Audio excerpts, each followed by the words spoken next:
Punikokri. That's right. The Leavers sought to table that document. Is there any objection? There is no objection. Question number 3, the Honourable David Parker.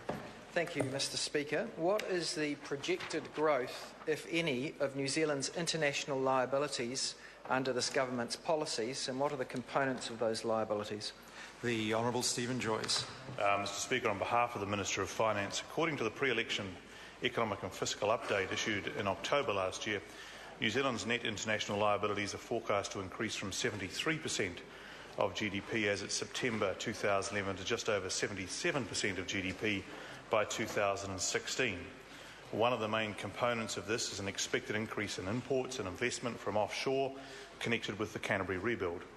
The relatively high exchange rate combined with weaker world demand for our export goods and services are also factors predicted in the preview. In contrast to the period of high current account deficits in the mid-2000s, where net international liabilities hit 83% of GDP, household and domestic saving is now increasing. Another positive factor is the government's commitment to return to budget surplus by 2014-15. The Honourable David Parker. Do the projections of the current account deficit, which in the case of the Reserve Bank projects it rising back up to 5%, and in the case of the Treasury projects it increasing back up to 6.9%, show that the current account deficit problem remains unsolved? The Honourable Stephen Joyce. Well, Mr Speaker, no. On behalf of the Minister of Finance, they are predicted to increase, as he says, both numbers by both the Reserve Bank and the Treasury, but nowhere near the levels that they were at in the 3 years prior to this government coming into office, where they peaked at an average of 8%, the balance of payments deficit of GDP. So even though it is predicted to rise, it's largely because of imports associated with the Canterbury rebuild, and it's not projected to return to previous levels. The Honourable David Parker. Is the current account deficit projected for every year of the forecast period under his government's policies funded by selling more assets to foreigners and borrowing more money from overseas? The Honourable Stephen Joyce. You should know better. You should know better. Mr Speaker, on behalf of the Minister of Finance, obviously that the current account deficit is funded by a net increase in international liabilities, and they can be across a range of factors. It's difficult to isolate any single one. Todd McClay. Thank you. To the Minister, how have New Zealand's net international liabilities been tracking over the past 10 years? The Honourable Stephen Joyce. That's a very interesting question, Mr Speaker. On behalf of the Minister of Finance, in March 2002, New Zealand's net international liabilities were 67% of GDP. By 2008, they had deteriorated to around 83% of GDP, which is quite high by global standards. This was the product of some misdirected government policies that encouraged borrowing, spending and housing speculation, and if the economy lopsided and the current account deficit around 8% of GDP for the years 2006 to 2008. Since 2008, New Zealand's net international liabilities have improved significantly to 73% of GDP as of September 2011.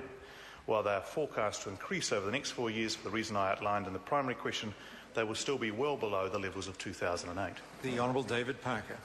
Doesn't the fact that the Minister acknowledges that net international liabilities from here on continue to go up to the end of the forecast period show that combined with the current account deficit rising, show that we haven't cured the fundamental imbalances in the New Zealand economy? The Honourable Stephen Joyce. Well, on behalf of the Minister of Finance, I think the member confuses a relative position with an absolute position. So relatively they will be increasing, but in absolute sense they're much lower than they were when that government left office. And so he's in there digging himself in further into a hole and showing that actually the previous government's attitude to foreign debt and international liabilities was considerably worse than the current government's. The Honourable David Parker. Why is it his government's policy to encourage the sale of productive farmland and shares in our power companies to foreign buyers and to encourage more overseas borrowing to fund our current account deficit rather than consider other policies that address the fundamental imbalances in our economy? The Honourable Stephen Joyce. On behalf of the Minister of Finance, I have to say that is a little rich coming from the opposition, because they boosted over their term in office net international liabilities significantly and showed absolutely no concern for that. And the reality is that there was a complete misrepresentation in the member's question, at least one, which was a suggestion that we're seeking to sell assets overseas, which of course is not the case whatsoever. The important point, Mr Speaker, is the only way you can improve that position is to improve the position of New Zealand companies competing in international markets.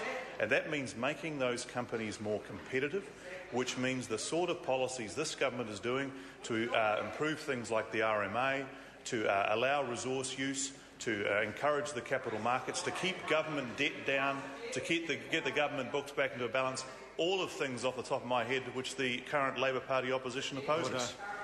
Question number 4, Eugenie Sage. Thank you, Mr Speaker. My question is to the Minister for the Environment and asks,